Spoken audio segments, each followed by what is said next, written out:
I will never forget the day. It was a Saturday morning. I was fairly pumped up and I was walking around the city of Windhoek trying to sell and promote a health drink that my fiance and I had developed that's called Nambucha, which is a version of the health drink called kombucha. So, I dressed up very professionally. I had my samples and I went from one major, from one big shop to another. And as I went around, it became very apparent that these guys were not going to support my product. In many instances, as I would go there and I would try and, tell them about the health benefits that it has, how wonderful it tastes, they would take my samples, but I could see, they were just going to literally throw it away afterwards. And as the morning progressed, I was becoming more and more saddened, by the fact that none of these doors were actually opening up for me. And I'll never forget when I walked into a particular franchise, I won't mention its name, and the manager was a young white man, looked at me, sized me up and down, and even before I opened my mouth, said to me, "We're not interested." I thought, wow, okay, that's rude. Okay, please excuse me, sir. No, my name is Michael. I have this product that I'm trying to look. I told you, we're not interested in any product. Can you see we're busy? And the more I tried to convince him, the more determined he was to let me know that they were not interested in this product. And I, as a black man, ended up feeling so offended, I pulled out the race card. I said, these white people are all racist. Okay, I didn't say it out loud, but that was definitely what I was thinking at the back of my mind.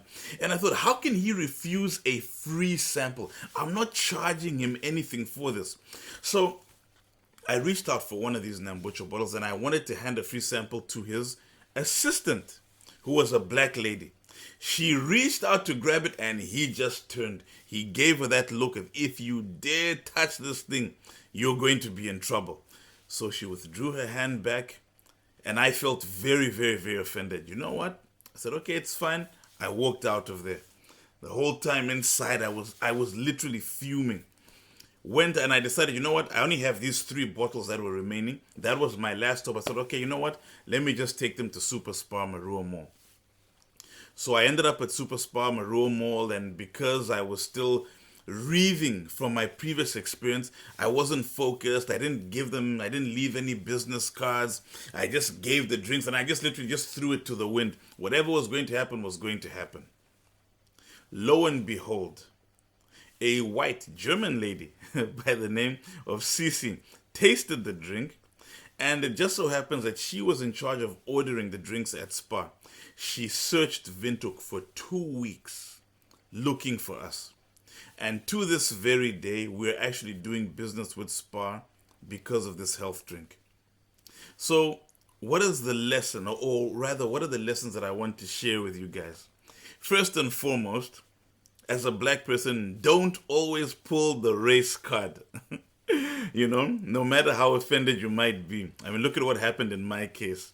But anyhow, on a more serious note, what I'd like to share with you is that, in life, sometimes when you try and go through certain doors, things don't always work out.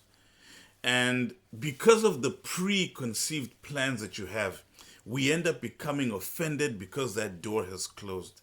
Not knowing that because that door has closed, another one will open. It's a well-known cliche.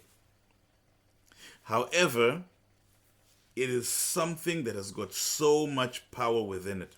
Because if I had given away those last 3 bottles of mine with that angry or with that rude manager, our business would not have flourished the way it is flourishing today. And this reminds me of a proverb that I once read that says that a river cuts through a rock not because of its power, but because of its persistence. What are the things in your life that you have given up, that you need to be persistent about and that you need to be pushing for? I want to encourage and challenge you today to be persistent regardless of which doors are going to close. Thank you.